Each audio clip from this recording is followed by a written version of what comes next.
doing these, so I'm more than happy to do even more of them. But it's boiling warm today, which is why I have my hair in this slightly ugly bun, but otherwise with the light on me, I would just be melting away.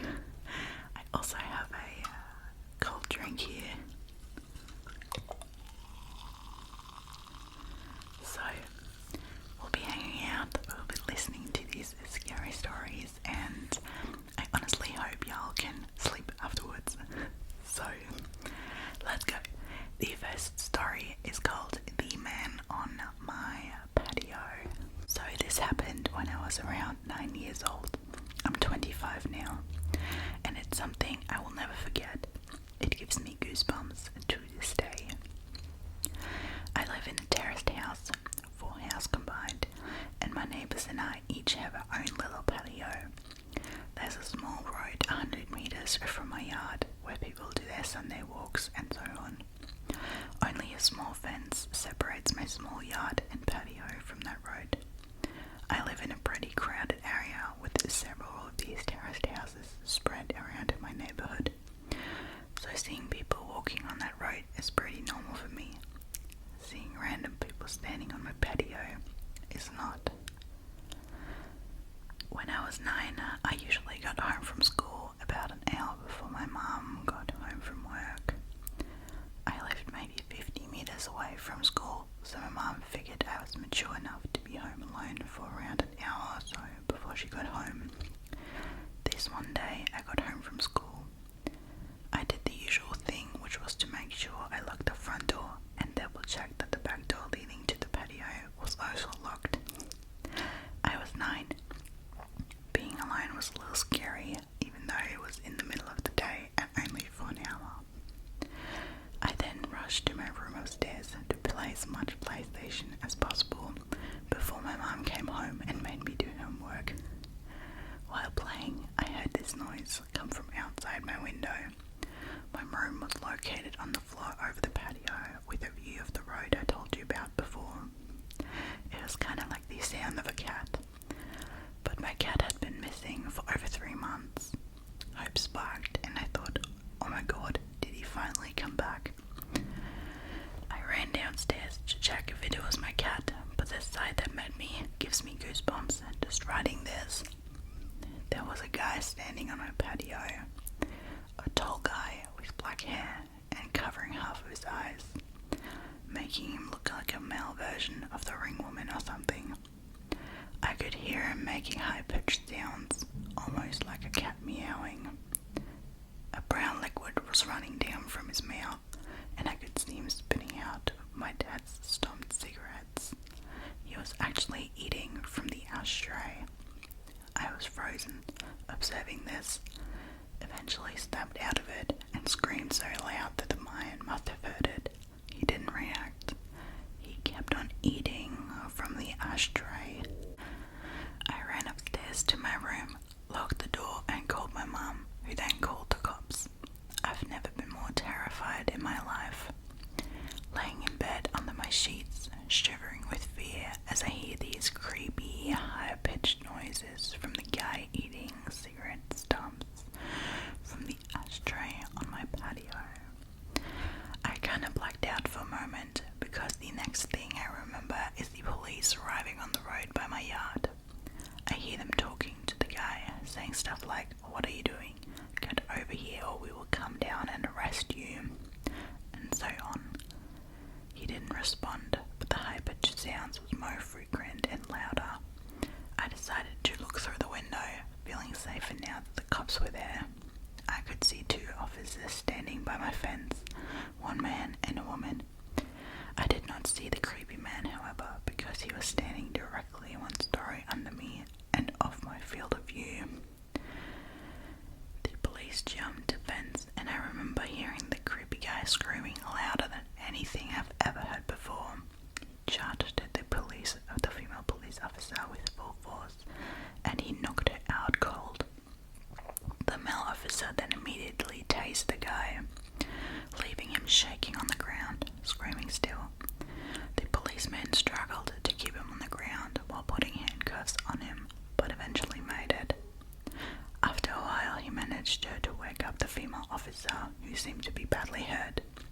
He called for backup and an ambulance, and then he sees me standing in the window above him. The expression on my face must have been something else, because he just looked at me and said, I sure as hell hope you didn't see that." I started crying. By this time, neighbours started to arrive, wondering what the hell was going on. One of my neighbours, an elderly woman, made me come down and took care of me until my mum came back home. The police took the creepy guy with them in the car and left. But before they left, they promised to come back and talk to us about what happened. This is where the story takes an unexpected turn. The male officer came back later that night and sat down with me and my mum to talk. He explained that the guy in my patio was actually diagnosed with severe autism. He had escaped a facility where mentally challenged people live, located around 5k from where we live.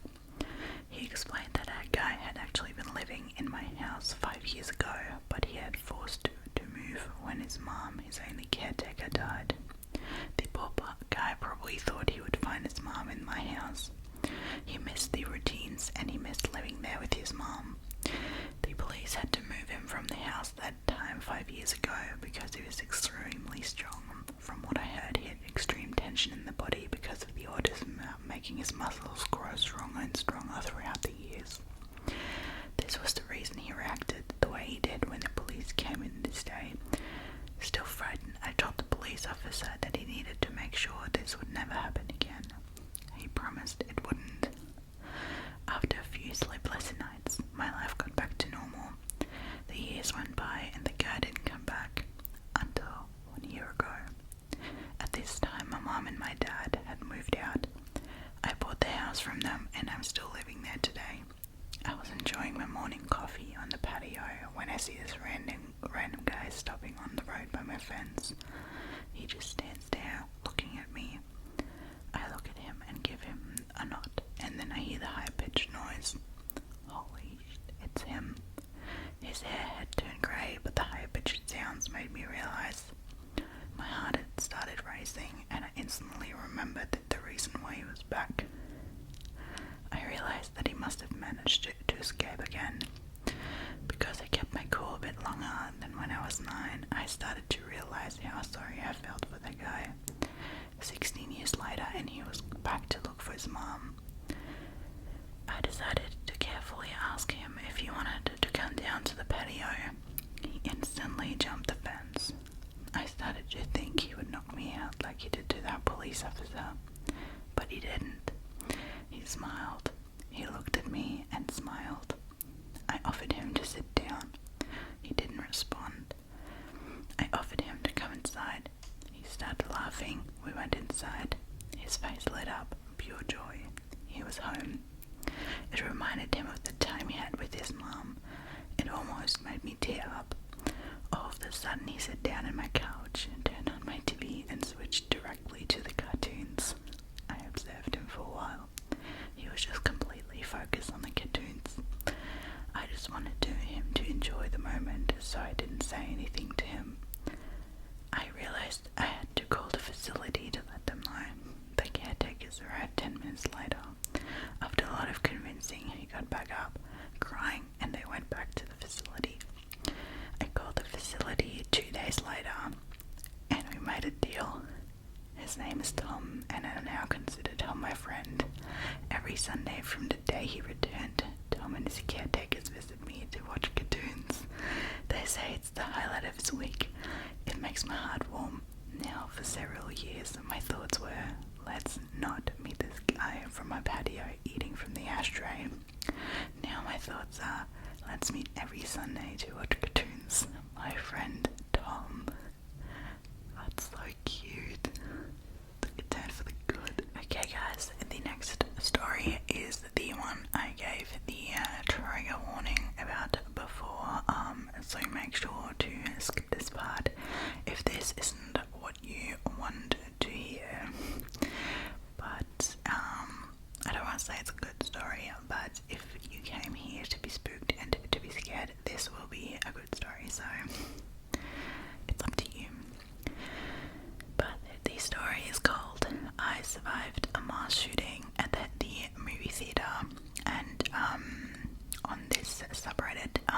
when you post a story, because they like try to be real with the stories, you can send evidence to the mods who then tick your story that you wrote as how verified it got, and this one is verified, so it's most certain that it actually happened, and as well that it happened like this.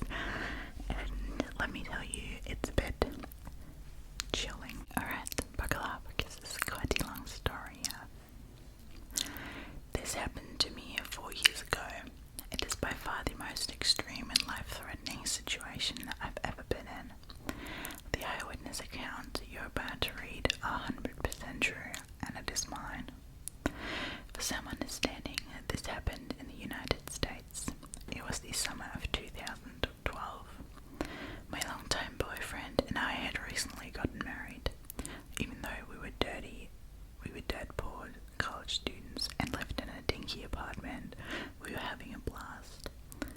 That particular summer we gathered with our friends at the local movie theatre almost every weekend.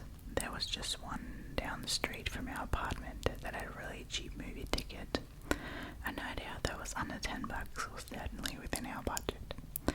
Anyway, on Thursday night I received a call from this group of friends inviting us to watch the midnight premiere of the newest Batman movie.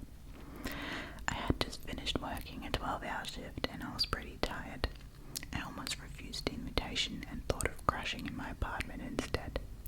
However, I didn't want to miss out on the fun, and it was a movie I wanted to see for a while anyway. Certainly, it wouldn't do any harm to stay up later than usual and miss a few hours of sleep. Right, at 10:30 p.m. we met at the theatre. We passed large cardboard cutouts of Catwoman and Batman. As we walked inside, greeted by the smell of buttery popcorn and the chatter of excited moviegoers. The ticket booth was for the night of the entrance, and on the right of the entrance, and just above that was an electronic list of movies being played. The 12 a.m. showing of The Dark Knight Rises was displayed up there in bright red letters. Being paranoid that the tickets would sell out quickly, one of my friends swung by earlier the day and purchased tickets for all of us. We bypassed the ticket line and went straight to the ticket taker. She smiled at us and kindly directed us to Theatre 9, which was on the right side of the lobby.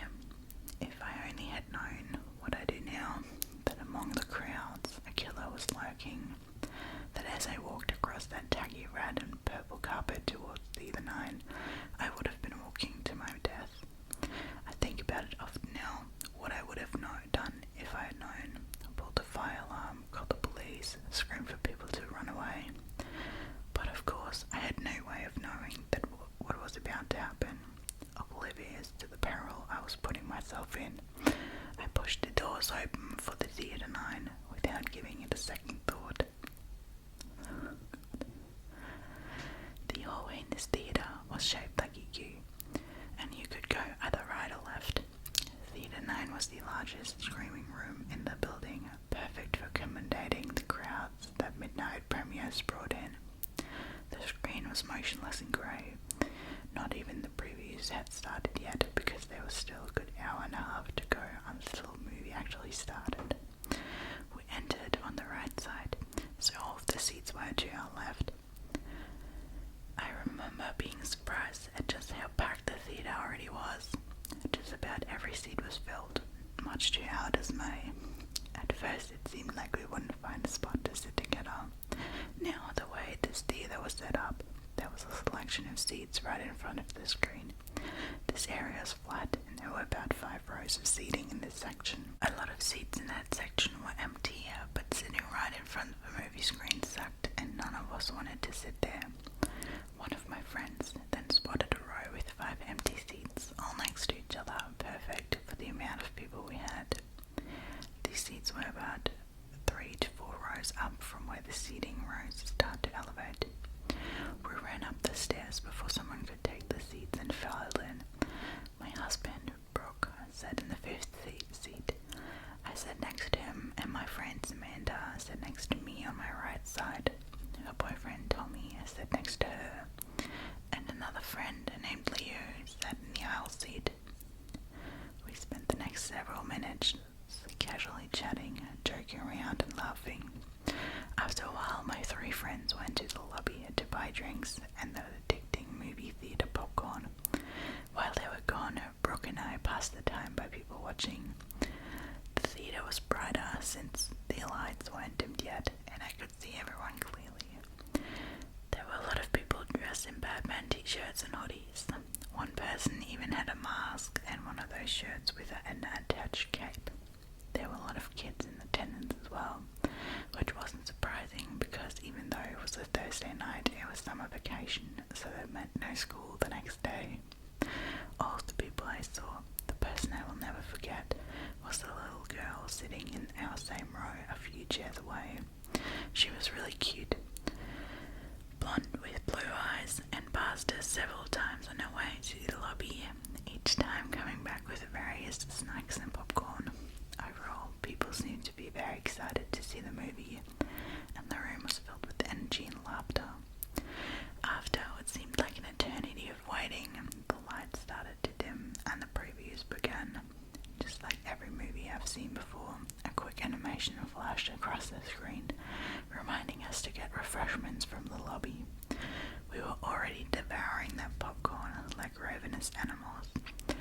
To silence our cell phones and to make sure we know where the emergency exits are, the animation had this ugly CGI cat in a tuxedo that was sitting in a movie theatre.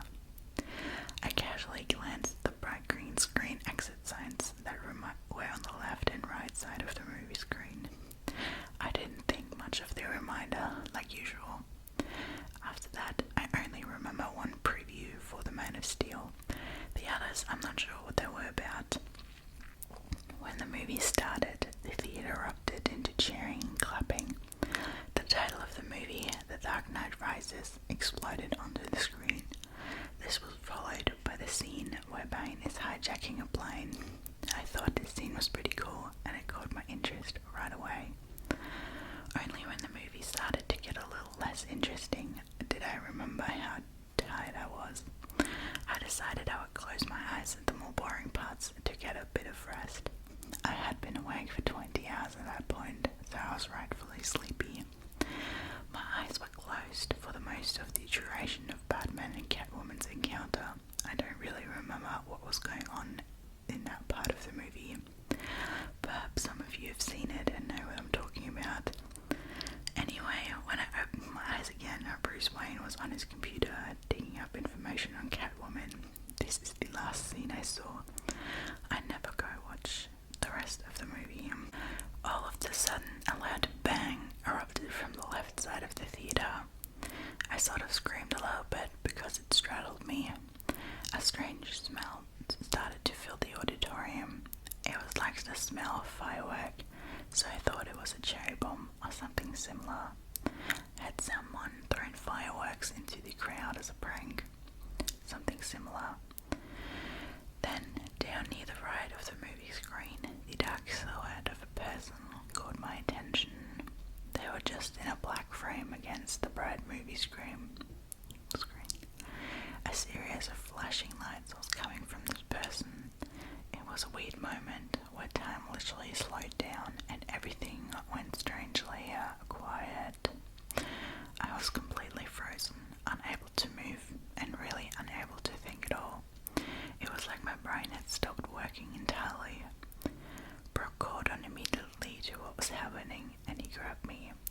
He pulled me to the ground and laid on top of me, shielding me with his own body. At this point, time and sound returned to me. I could hear the gunshots ringing out across the theatre. People were screaming. The movie was still playing on top of it all, creating a chaotic explosion of sound. I realized the flashing lights I'd seen were bullets flying out of a gun barrel.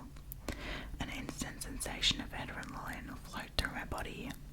There was absolutely nothing I could do except lay there and hope to God that the bullets I heard rippling through seats and walls wouldn't go through me too. At one point, shrapnel hit my head, cutting off a good chunk of my hair, and as I reached for the spot to make sure it wasn't bleeding, hot pieces pieces of metal fell into my hand.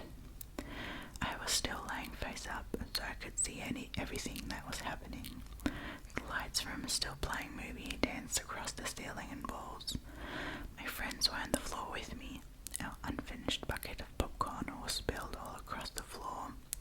Leo had his legs sticking out into the aisle because there wasn't enough room for him to hide them completely behind the seats.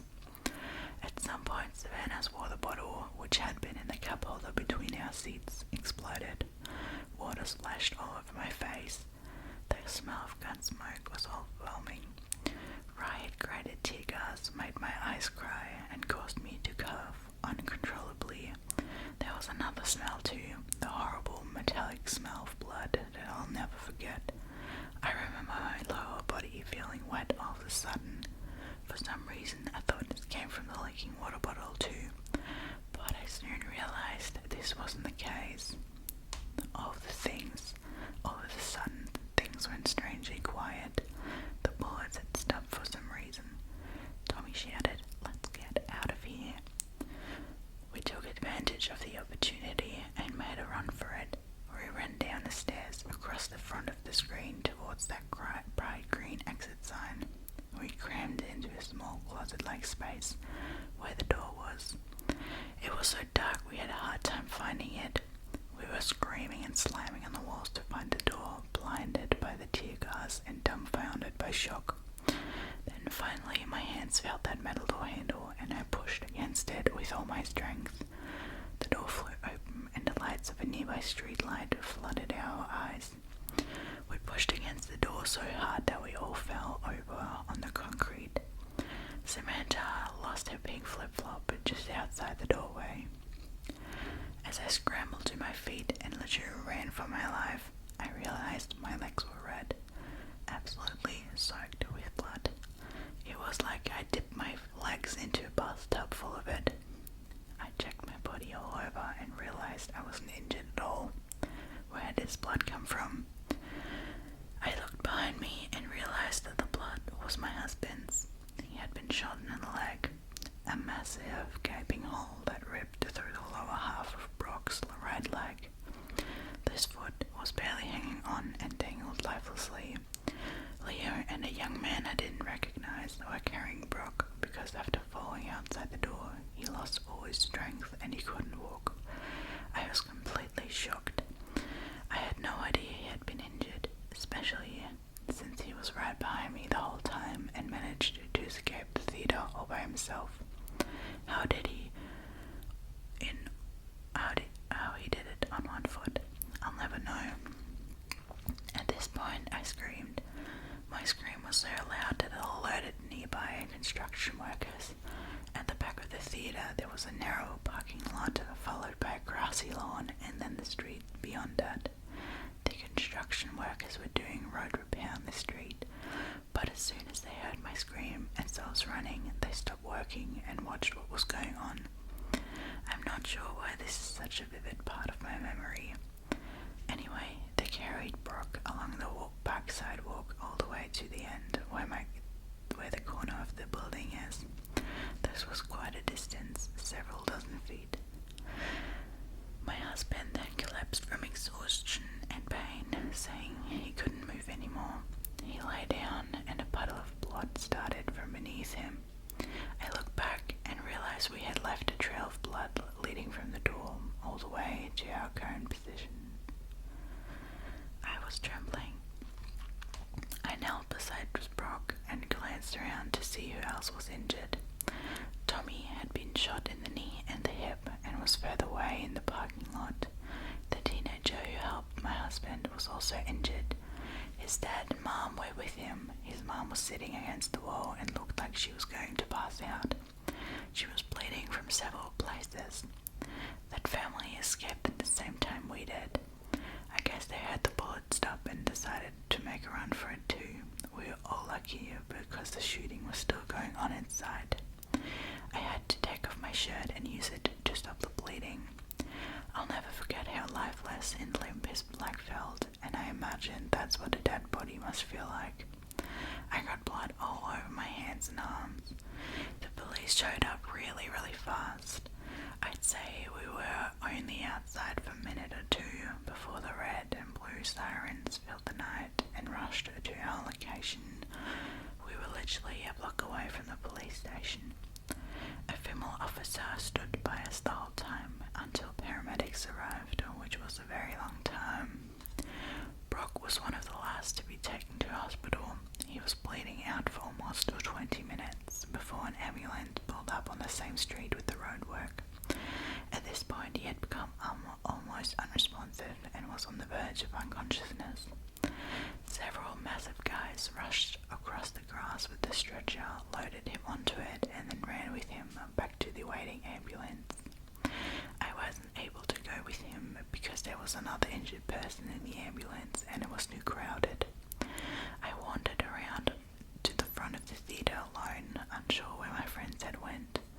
My blood-stained t-shirt and a pool of blood were left behind on the corner of that sidewalk. Walking through the crowds felt like a dream. I couldn't believe that was just happened. People were in hysterics and crying. A lot of people, such as me, were covered in blood, and like me, I'm pretty sure the blood staining on their skin and clothes wasn't their own. A lot of people seemed to notice how lonely and dazed I look, so they kept me company and even offered me a ride to different hospitals to find Brock, because I hadn't been told what hospital he was taken to. I hung around these people for a while as police swarmed the area and asked us what we saw inside the theatre. The whole parking lot wasn't locked down and we weren't going to be allowed to leave anytime soon. It was around 2 a.m, so it was still very dark outside, and I was pretty cold, wearing only an undershirt and shorts. The flashing red and blue lights of what seemed like 100 police cars were blinding. I remember seeing a big police vehicle pull up that said something like a crime scene investigation unit on it. I think that's when it really sank in and hit me. I started to get sick to my stomach and wanted to vomit, but somehow I was able to hold it back. Eventually, police started letting people leave. I jumped into my truck and booked it out of there. I was in such a panic that I didn't even think to go back to my apartment and grab my cell phone, which I initially forgot, and call my parents or someone else to help me. I was angry, upset, scared, and most of all, still in a state of shock. Was I really going to lose Brock only a month shy of our first wedding anniversary because of some psychopath with a gun? Thankfully, by the time dawn rolled around, I found the hospital he was treated in. This was in the next city over, maybe 45 minutes from the theatre if you're going the speed limit. I was so happy to be there, and from the hospital staff were also welcoming and understanding. After making sure I wasn't injured as well, they let me wait in the ICU room that Brock would be placed in when he was done recovering from surgery. I was so glad he survived. Brock and Tommy both had survived, though many others weren't so lucky. I found out the following day, after some much needed sleep on a hospital couch, that 12 people were killed in the shooting and over 70 were injured. I remember they first thought 15 people were killed, but the real number was 12. The little blonde girl sitting in my row did not survive. She died in a theatre no more than a few feet below from us. She had been shot multiple times. A heartbroken police officer who cried during his court testimony tried unsuccessfully to save her by carrying her out of the theatre and having her sent to a hospital. Tommy was rushed to a different hospital in the back of a police car. He underwent surgery and made a full recovery. The bullet missed his hip bone and narrowly missed his urinary tract and bladder. According to the surgeons, my husband almost lost half his blood. Brock made it to the hospital just in time, any later, and he would have died. He underwent several blood transfusions and was in the hospital for 21 days. The wound to his leg was severe enough that I had to amputate it right after trying unsuccessfully to save it. It's been so long since the shooting happened that my husband, friends, and I have been able to recover from it somewhat. The event was pretty horrifying and has left us scarred for sure. I wouldn't consider that part of the story to be creepy though. No, the creepy part is the shooter himself. I learned much about him from the murder trial that would follow in the oncoming years. Though my encounter with this man was very brief, yet it may have affected my life greatly. Just to know that people like this exist, it's disturbing. He's certainly one twisted individual that I never wanted to see again. I learned everything from watching the television trial that took place in early 2015. This guy was going to school for neuroscience or something in California. I guess he was a pretty smart guy. However, for some reason he had an obsession with killing people and had a stalker mentality. After dropping out of his university, he moved to my state and chose my local theatre to commit a mass shooting. Before that, he was planning on hiding along remote hiking trails up the mountains, jumping people, pulling them into the woods, and killing them there, though he never went through with that idea. He stalked my theatre for months and had this shooting all planned out for the night of July 20th. Though I never saw him before this, it's unnerving to think this guy could have been watching us every time we went to the theatre and would have never known it. We were completely unaware of what he had planned against us. This completely ruined my sense of security, because who knows what the stranger next to you is planning or doing to you. I came very, very close to the shooter, but I never actually saw his face in person until I was forced to testify in court. Of course, I saw his mugshots on television, but while in the theatre, I only saw him as a dark silhouette in the shadows, like a demonic figure rendering from the dark and most sinister nightmares. He was only even in the hallways that we passed upon running for the emergency exit. The only thing stopping him from killing us there and then was his jammed assault rifle. To commit this crime, he ordered a few thousand rounds of ammunition, riot gear and armor, tear gas, an assault rifle, and a shotgun. He took pictures of himself, which were shown in court, wearing all of his gear like some sick trophy, and holding up these weapons with a menacing smile. He dyed his hair orange and pulled these creepy black contacts in while making devilish faces into the camera, something that made me sick just looking at. Before driving to the theatre with all their gear in his car, he booby-trapped his entire apartment and set it to explode if anyone opened the door. Then, once at the theatre, he posed as a moviegoer and even bought a ticket for the movie. I think this ticket had Theatre 8 on it, which was next door, but Theatre 9 had more people in it, so he went to number 9 instead. He was in the few front rows. I must have passed him several times in the lobby while he was there. Maybe he had seen me too. At some point during the movie, he got up and went through the side exit, which didn't have an alarm for some reason, kept it prop open with something, then went to his car to put on all his armor and grabbed his weapons. Then he came back inside and started shooting. When we escaped the theatre, we ran past his white car, which was parked right at the exit. We didn't even notice it. At some point he came outside and he would have seen us there on the concrete. I didn't know what stopped him from shooting people that were outside too, but he could have easily ended us there if he would have wanted to. I think the hardest part for me was facing this twisted individual in court.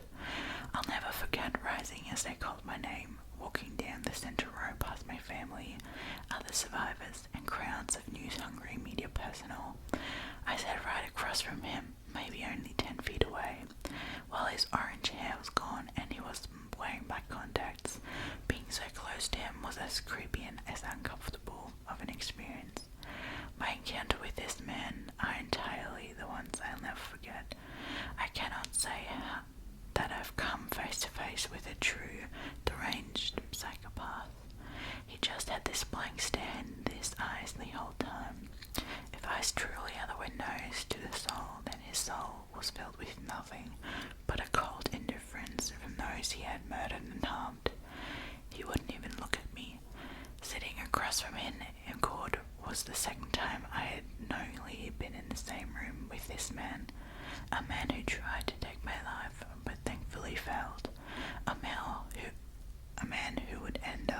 spending forever behind bars, when, at the end of it, he was sentenced to 3,318 years in prison for his crime.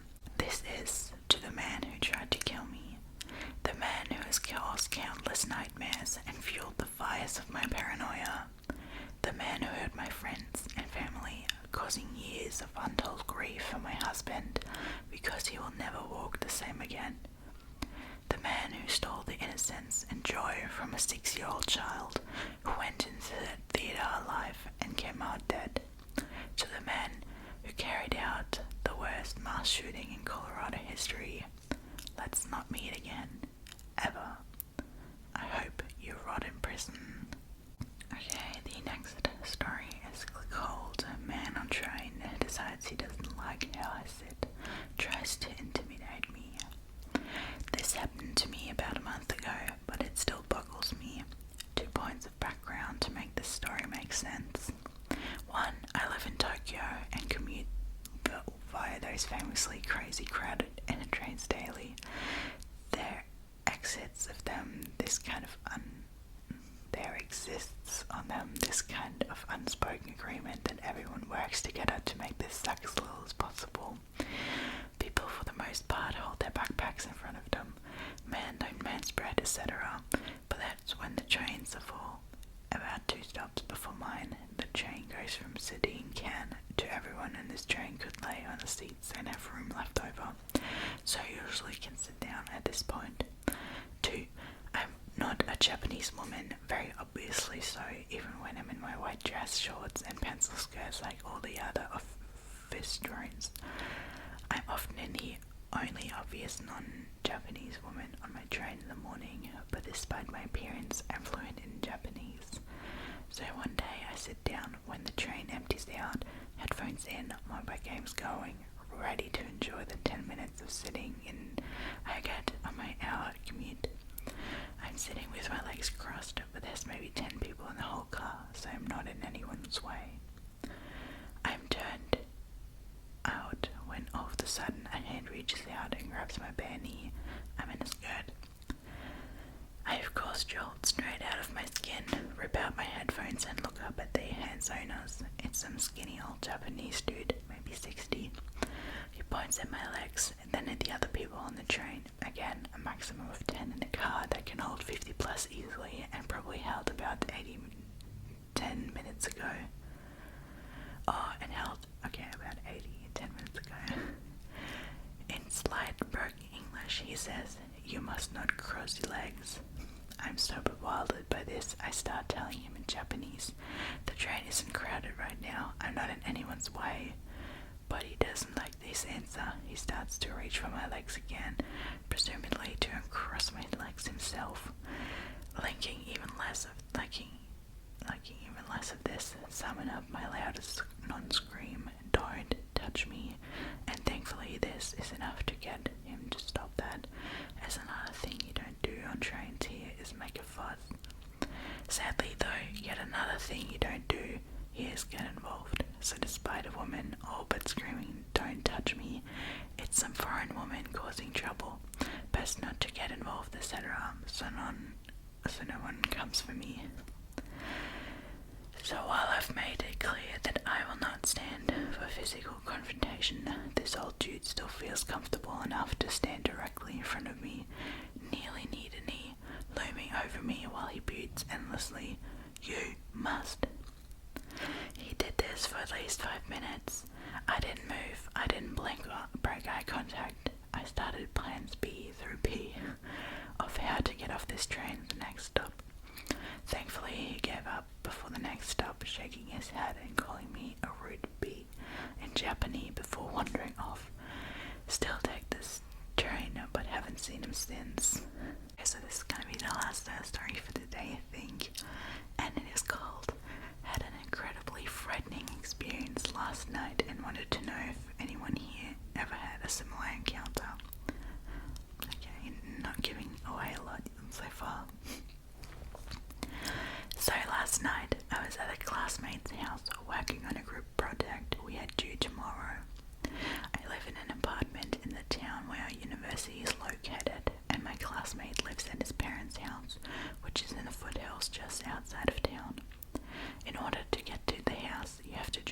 along a relatively secluded and narrow 2-lane road for about 5 to 6 miles.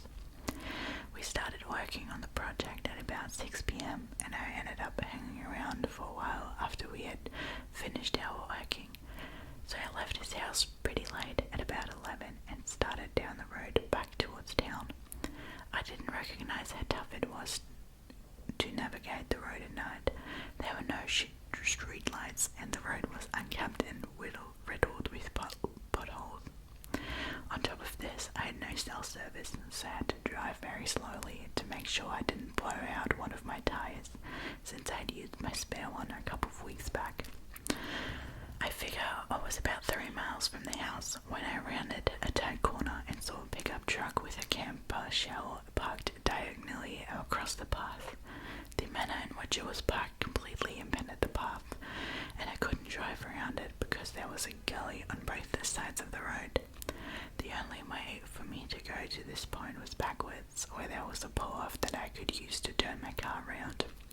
At first I couldn't see inside that cab, but when I turned on my high beams, I saw there was a man slouched over in the driver's seat, his head resting against the steering wheel as if he had been knocked out after a bad accident. I immediately sensed something was wrong. The way his car was just coincidentally come to rest in a position that totally blocked the road was too big of a red flag for me. I heard stories of people playing dead in the road as a way to lure unsuspected people out of their cars so they could rob them. I decided to fuck this shit and elected to go back to my classmate's house and explain what was going on. I threw the car into reverse and kept my eyes darting back and forth between my rear view and the truck. I looked and saw that I was almost to the pull-off when I could turn around. When I looked back, my heart skipped about 5 beats. The man who had been slouched over in the driver's seat was now walking at my car at a hurried pace, while a few other men jumped out of the camp shell and started moving towards me as well. I panicked and accelerated backwards into the pull-off, which messed up the undercarriage of my car pretty badly. As I put it into drive, the guy was already at my passenger side door, tugging on the handle which, thank the Lord, was locked. I only caught a brief glimpse of him, but his face appeared to be scabbed and leathery, definitely a meth head or some sort of drug abuser. I sped away and didn't slow it down at all until I reached the house, constantly checking my rear view to see if they were following. Thankfully, they didn't tell me, and when I reached the house, I explained what had happened to my classmates, and we immediately called the cops. I was grateful that my buddy's parents were kind enough to let me stay the night. They didn't find anyone on the road matching the description, but I filed an incident report and they told me they would be on the lookout for similar vehicles and suspicious activity. But, holy F, I'm still so shook over it. I keep getting the same adrenaline rush I got when I saw the guy charging at me whenever I think about it. And then he just asked for similar experiences, but that is wild. I honestly hope something